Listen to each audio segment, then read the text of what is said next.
Hello बच्चों। तो कैसे हो आप सभी। तो बेटा तो लास्ट लेक्चर में मैंने आपको टाइम उसकी मेजरमेंट और पेंडुलम के बारे में हमने पढ़ा था। तो अब अगला टॉपिक है हमारे पास यूनिट्स ऑफ टाइम में एंड स्पीड। ठीक है, तो सबसे पहले हम टाइम के यूनिट देखते हैं। तो हम जैसे कि हम सभी को पता है कि टाइम के यूनिट्स हम किस किस में टाइम को मेज़र करते हैं, सेकंड्स में, मिनट्स में एंड आवर्स में। तो बेसिक यूनिट जो रहता है आपके पास, जो बेसिक यूनिट रहेगा टाइम का, तो वो रहता है आपके पास बेसिकली सेकंड। देन उसके बाद हम लार्जर यूनिट्स की बात करें तो उसमें हमारे पास आ जाते हैं minutes and hours. You already know how this units are related to each other.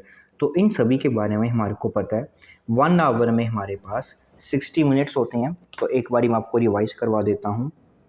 1 our में हमारे पास 60 मिनट्स होते हैं एंड 1 मिनट में हमारे पास 60 सेकंड्स होते हैं। तो इन चीज़ बेसिक यूनिट्स के बारे में हमारे को मालूम है। तो उसके बाद हमने ये चीज़ पढ़ी कि जो हमारे पास स्पीड होती है उसका जो फॉर्मूला होता है वो होता है टोटल डिस्टेंस कवर्ड, और उस डिस्टेंस को कवर करने के लिए उसने कितना टाइम लिया। तो स्पीड के यूनिट क्या होंगे, डिस्टेंस के यूनिट अपॉन टाइम के unit. Since the speed is distance upon time, the basic unit of speed is metre per second. तो बेसिक यूनिट डिस्टेंस का जो हम मान के चलते हैं वो होता है मीटर, टाइम का होता है सेकेंड। तो स्पीड के आपके पास यूनिट बन जाते हैं मीटर पर सेकेंड।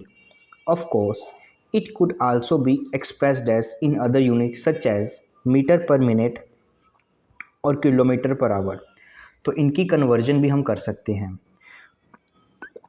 उसके बाद you must remember that the symbol are used are written in singular. For example, हाँ, एक बात होती है कि यहाँ पे हम 50 किलोमीटर लिखते हैं तो उसको 50 किलोमीटर्स नहीं बोलते हैं ना।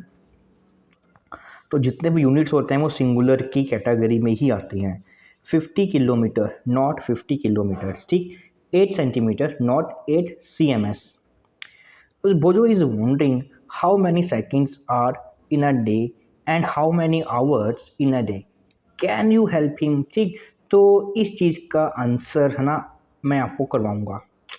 ठीक है, तो ये कैलकुलेशन कितने में क्या होता है, ये सभी कैलकुलेशन मैं आपको इसी लेक्चर में करवाने वाला हूँ।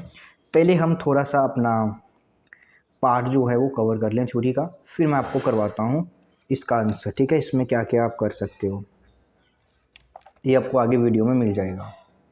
फिर इसके बाद हमारे पास आ जाता है different units of time are used depending on need.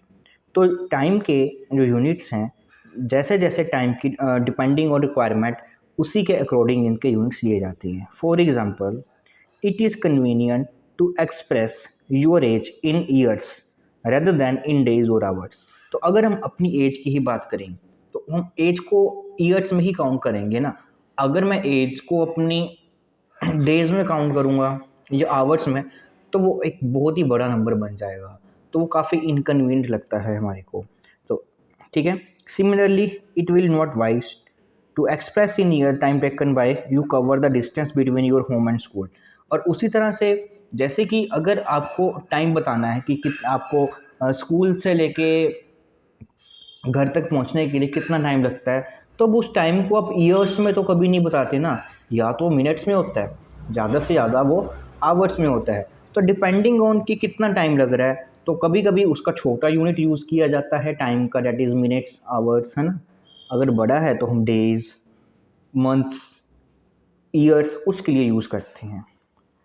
फिर हमारे पास अगला टॉपिक आ जाता है कि पहेली wondered how time was measured when pendulum clocks were not available। तो ये हमारे का माइंड में ये चीज़ आती है कि क्लॉक्स तो अभी हमारे पास आने लगी हैं, तो क्लॉक से पहले हमारे पास ऐसे कौन कौन से इंस्ट्रूमेंट थे जैसे जो टाइम को मेज़रमेंट करने के लिए यूज़ होते थे। तो यही आपको बताया गया है कि many times measuring devices were used in different parts of world before the pendulum clocks would become popular। तो पेंडुलम क्लॉक आने से पहले कुछ अलग अलग चीज़ें थी जो यूज़ होती थी, जैसे कि सनडाइल्स। ठीक है, इसके बारे में आपने सुना होगा, जो दिल्ली में हमारा जंतर मंतर है उसमें एक सनडाइल बना हुआ था जो सन की हेल्प से हमारे को टाइम बताता था कि डिपेंडिंग ऑन की सन की क्या पोजीशन है तो उसके अकॉर्डिंग टाइम है। Water clocks and sand clocks है ना, तो अब ये सैंड क्लॉक्स तो आपने बहुत ही ज़्यादा फिल्म्स में देखा होगा, है ना। क्या करते हैं कि ऊपर एक सांड डाल देते हैं ना, उसको उल्टा कर देते हैं। तो अभी बस आपके पास इतना ही टाइम है जब तक ये पूरी की पूरी सैंड नीचे नहीं आ जाती, फिर इसको दोबारा उल्टा करके यूज़ कर लेते हैं। तो ये एक अच्छा टाइम मेजरमेंट का हमारे पास वो था, ठीक है। और ये आपकी रही एक वाटर क्लॉक, है ना। तो ऐसी ऐसी कुछ चीज़ें डिफरेंट मतलब कि यूज़ होती रहती थी पहले टाइम को, टाइम इंस्टेंट ऑफ टाइम को मेज़र करने के लिए। तो बच्चों, अब जैसे मैंने आपको बोला था कि मैं आपको सारी की सारी कन्वर्जेंस बताने वाला हूँ, तो काफ़ी इंपॉर्टेंट होने वाला है। देखिए, अब मान लीजिए आपको ये डाटा सब की सभी कन्वर्जेंस आपको याद रखनी है। देखिए क्या होता है, अगर हम 1 किलोमीटर की बात करते हैं तो 1 किलोमीटर में हमारे पास होते हैं 1000 मीटर। अगर हम 1 मीटर की बात करें तो उसमें होते हैं हमारे पास 100 सेंटीमीटर। और अगर हम 1 सेंटीमीटर की बात करें तो उसमें होते हैं हमारे पास 10 मिलीमीटर। तो बेसिक यही यूनिट्स ज़्यादातर हमारे यूज़ में आते हैं। तो अब देखिए, जैसे आपको 1 किलोमीटर है, इसको आपको कन्वर्ट करना है 5 किलोमीटर है, तो इसको आपको कन्वर्ट करना है सेंटीमीटर में। देखिए, आपको ये याद रखना है कि जो किलोमीटर है वो सब बड़ा यूनिट होता है मीटर से, और वो बड़ा होता है सेंटीमीटर से। अब ये बिगर यूनिट है जो किलोमीटर है, उसको आपको कन्वर्ट करना है स्मॉलर में, ठीक है। अगर कभी भी आपको किसी भी बिगर यूनिट्स को स्मॉलर में कन्वर्ट करना होता है तो उसको जो भी ये कन्वर्जन फैक्टर्स होते हैं उसको मल्टीप्लाई किया जाता है। 1 किलोमीटर में जैसे कि हम बोलें 1 किलोमीटर में आपके पास 1000 मीटर होते हैं, तो 5 किलोमीटर में आपके पास कितने मीटर हो जाएंगे, 5000। मतलब कि अगर मैं किसी भी बिगर यूनिट को स्मॉलर यूनिट में कन्वर्ट करूँगा, ठीक है, तो हमेशा आप क्या करोगे, मल्टीप्लाई। तो हमेशा आप क्या करोगे, मल्टीप्लाई। और अगर आपके पास कोई स्मॉलर यूनिट है और उसको आपको कन्वर्ट करना है बिगर यूनिट में, तो आप बेटा हमेशा करोगे डिवाइड। तो ये छोटी छोटी सी बातों का आपको ध्यान रखना है। अब फॉर एग्ज़ाम्पल के लिए मैं आपको समझाता हूँ। जैसे कि मेरे पास 1 सेंटीमीटर है, तो 1 सेंटीमीटर को मतलब 5 सेंटीमीटर है, तो 5 सेंटीमीटर को मेरे को मीटर में कन्वर्ट करना है। तो ये कौन सा यूनिट है, ये आपका स्मॉलर यूनिट है, और ये कौन सा यूनिट है, बिगर।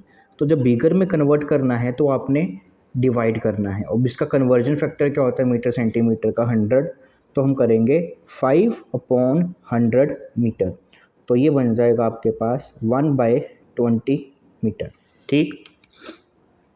अब मान लीजिए जैसे कि आपको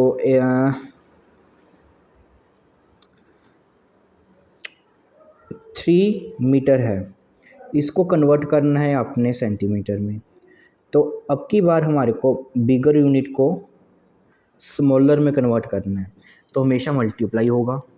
तो 3 × 100, तो ये बन जाएगा हमारे पास 300 सेंटीमीटर। तो ये तो मैंने आपको डिस्टेंस के कन्वर्जेंस बता दी हैं। अब मैं आपको बताता हूँ टाइम के। तो टाइम का बहुत इजी होता है, आप सभी को पता है कि जो 1 आवर होता है उसमें होते हैं 60 मिनट्स। 1 मिनट में होता है आपके 60 सेकंड, ठीक है। और अगर मैं बात करूं कि 1 आवर में कितने सेकंड होंगे, तो 1 आवर में 60 मिनट हुए, हर मिनट में 60 सेकंड, तो 60 × 60 सेकंड, तो ये हो जाएगा आपका 3600 सेकंड्स, ठीक है। तो ये आपके कन्वर्जन फैक्टर्स आ गए। आवर्स को मिनट में करना है तब भी 60, मिनट्स और सेकंड का तब भी 60, आवर और सेकंड का आपके पास आ जाएगा आवर। 3600। इसमें भी वही काम रहेगा, स्मॉलर को बिगर में करना। ये जो मैंने बताया ये हर बार ही आपका यूज़ होता रहेगा, ठीक है। अब जैसे कि मैं आपसे बोलूँ, मेरे पास 1 आवर है, 2 आवर्स हैं, मेरे पास 2 आवर्स हैं, तो 2 आवर्स को मेरे को सेकंड में कन्वर्ट करके बताना है। तो मेरे को पता है कि आवर और सेकंड के बीच में रिलेशन कितना होता है, 3600 का। तो ये हम बिगर यूनिट को स्मॉलर की तरफ जा रहे हैं, और जब भी स्मॉलर की तरफ जाते हैं तो उससे करते हैं मल्टीप्लाई, तो आपके पास आ जाएंगे इतने सेकंड्स। और देखिए, अगर मैं आपसे बोलूँ मेरे को 4 मिनट्स हैं, इनको आवर्स में कन्वर्ट करना है। अब स्मॉलर से आप बिगर की ओर जा रहे हो तो आपको करना है डिवाइड। तो 4 मिनट और आवर के बीच में कितना होता है, 60, दैट इज़ 4/60 आ जाएगा ये आपका आवर्स। तो इसको हम कटिंग कर देते हैं, तो ऊपर 230, तो आपके पास आ जाएंगे 1/15 आवर्स, ठीक। तो इस तरह से आप काफ़ी ईजिली वे में सब कुछ ये काम कर सकते हो, ठीक है। तो होप सो आप सभी को ये यूनिट्स की कन्वर्जन अच्छे से समझ में आ गई होगी। तो बाकी का हम जितना भी काम है वो अगले लेक्चर में करते हैं, ठीक है।